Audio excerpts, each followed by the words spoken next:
Data has a shape. Plot it to see. Dots, bars, and boxes. Welcome to the estuary census. Here, in this tidal wetland, we spend the season recording measurements of the wildlife, like the exact length of a sandpiper's bill. This animated diagram shows a number line where we can take all of those raw, individual measurements and lay them out sequentially. The exact same set of measurements can take different shapes. They can stack up to form a dot plot, group into the bars of a histogram, or frame out a box plot. Each display makes a different aspect of the distribution visible. By knowing how to read them, you can spot where the data clusters together, how far apart the values spread, and whether any unusual numbers stand out. This text displays a small set of QUID scores, 6, 7, 7, 8, 9, and 10. On this number line, we place a mark above the 6, the first 7, the 8, the 9, and the 10. We stack repeated values. The second 7 gets a second dot, directly on top. The finished display is a dot plot.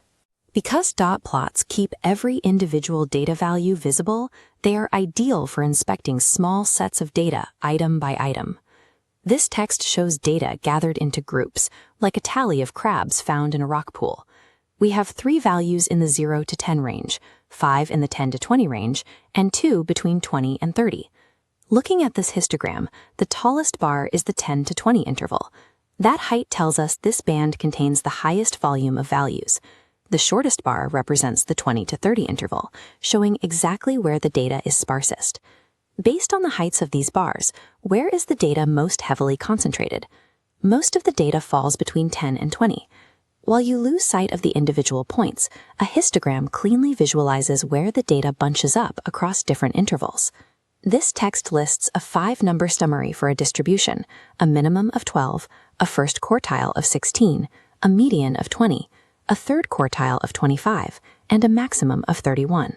On this number line, we plot markers at 12, 16, 20, 25, and 31.